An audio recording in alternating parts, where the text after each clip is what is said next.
City.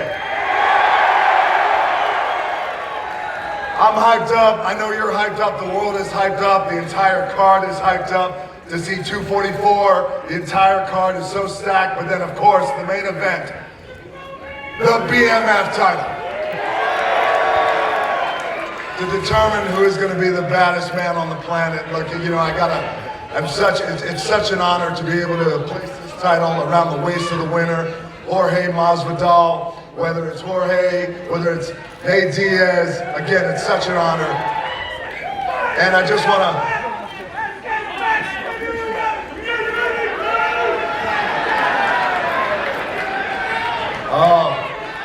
Oh, I see what you want.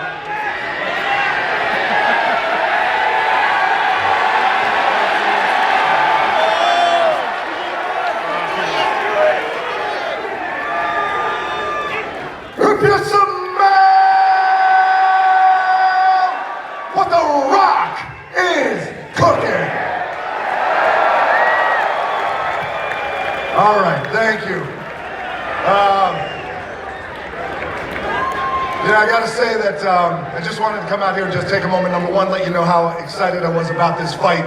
New York City, Madison Square Garden, the most famous arena in the world, and an arena that I have such a profound respect for. I started my career here in New York City. I started my career, had my very first wrestling match in Madison Square Garden, and that crowd, that arena, and this city embraced me like a son, like I know you guys are gonna embrace that main event and all the fighters tomorrow night.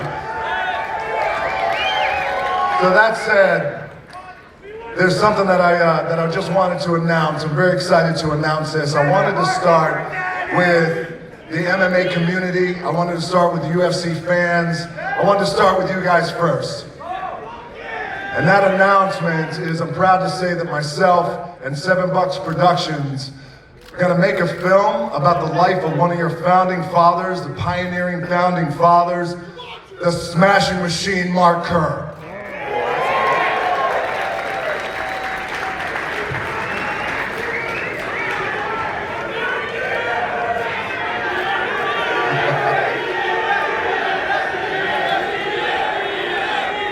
Everybody's hyped.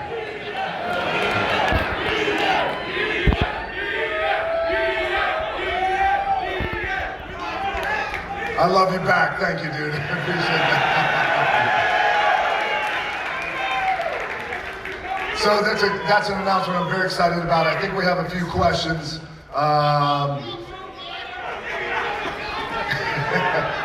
Yes. Hey, Dwayne. Hey, buddy. Hey, congratulations on the announcement. Oh, thank you, man. I'm very excited. I think a lot of the MMA community have already known that you've been a fan of the sport for a long time. But what about this topic and this subject got you interested that you had to get involved in the project? Well, you know, yes, I've been a fan of MMA for a very, very long time, a fan of these fighters, a fan of these warriors. And, you know, when you think about the world of MMA that everybody in this room loves, and we have such a great respect for and a love and a reverence, is, you know, from my perspective, you know, there's individuals in MMA. There's warriors in MMA, men and women, who have this incredible humanity, who have achieved these incredible accomplishments. And that's what I want the world to see. Because these men and women, who again we love all around the world, who are in MMA, sacrifice so much. And there's so much pressure. There is so much pressure for them to win, there's so much pressure for them to succeed, and there's so much pressure for them to remain on top if they're fortunate enough to be on top. Mark Kerr's story is such an incredible story. Here's a guy who won the 2-time heavyweight tournament, the early stages of UFC. And here's also a guy who went over to Pride. He had this incredible run, as many of these warriors have. And I wanted to shine a spotlight on this man who is still alive, but also, you know, I think what's interesting about Mark Kerr's story is, you know, yes, he achieved so much in his life. He was a smashing machine, undefeated for a long time, but also, like all of us and like a lot of these fighters, battled these demons. And these demons of addiction, these demons of mental health, these demons of getting out and the pressure of fighting in front of 20, 30, 40, 50,000 people, and what that does to somebody. So here's a guy who has gone through it all, hit rock bottom, but the best part about Mark Kerr is that, like all of us in this room, and like these fighters, by the way, all these warriors, is every day you get up and you want to do a little bit better tomorrow than you did today.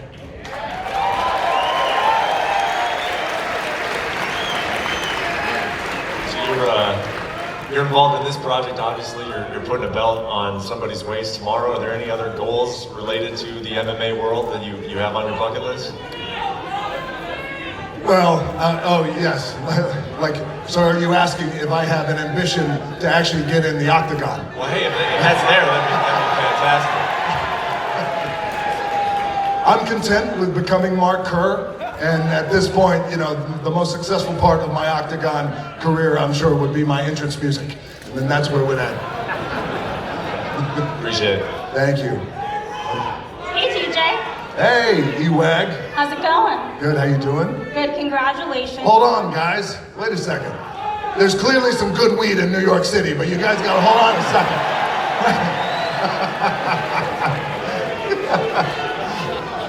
So I wanted to ask about the role. This sounds like it's a dramatic role. You just said it's about a man who battled his demons, and we haven't really seen you tackle a dramatic role in this sense. We've seen you do comedy, we've seen you do a ton of action. Why were you drawn to this particular role? I was drawn to Mark Kerr's story because he has such a compelling story. As many of you know, you might have seen the documentary A Smashing Machine. I watched it years ago, 12, 13 years ago. I was really moved by Mark's life and moved by his story. And at that time, you know, in the mid to late 90s, where I was cresting in the world of professional wrestling in the WWE, we had a lot of guys who at that time in MMA were fighting in the UFC, went over to Pride. We had a lot of friends. Mark and I were training kind of in the same circles at that time out in the West Coast in LA. So yes, it's a dramatic role, but Mark has actually lived a dramatic life. And again, it's an opportunity to shine the light on one of our warriors who not only deserves it, but also, you know, I think has this universal appeal and universal story. Again, the guy was a beast, and he was dominant, and there was only one like him. You know, at that time. You know, when you think about these fighters, Elizabeth, and a lot of you guys in here in this room know, you know, these warriors, these MMA, there's no other sport like MMA. There's no other sport like MMA with the multiple disciplines and the pressure and the fact that you put your life on the line, literally. Every time you step in a cage, you step in an octagon, you step in a ring. And so Mark's story is one of those stories that I want to tell. And also, again, when you think about these warriors, is they speak a different language. They speak a different language, and if you dig a little deeper than the physicality that they have, you know, there's a real character depth to a lot of these warriors, and Mark is one of them. So I'm really excited about it. I talked with Mark today. Mark is a special dude, and he's really overwhelmed that this is happening, and I love that he trusts me with his life and with his story. And Mark actually said, I told him I was going to come and make the announcement to you know, our MMA world and the fans, and he said, you know, he said something pretty cool. He said, well, tell everybody I love them. And but he also said, he goes, I don't have the language to express just how grateful I am that you're sharing this story. So I thought that was really cool and beautiful, and I can't wait.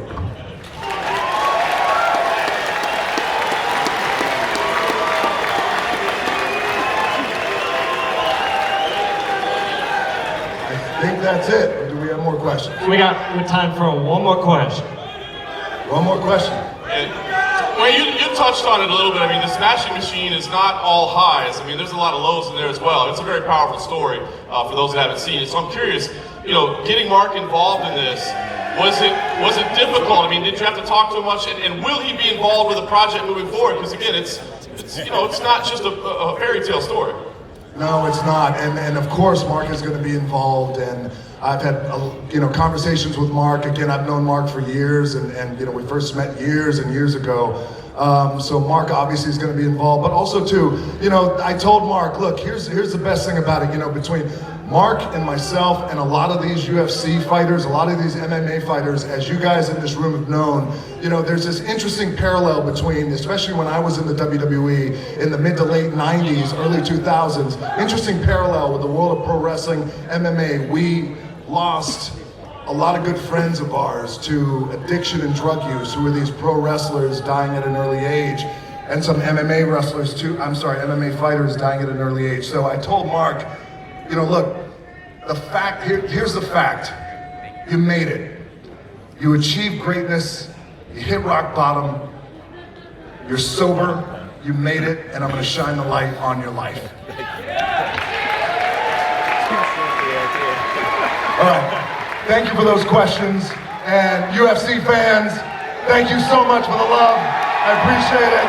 It's going to be an honor to put the BMF title around that waist, and an honor to become the Smashing Machine. Love y'all. Thank you.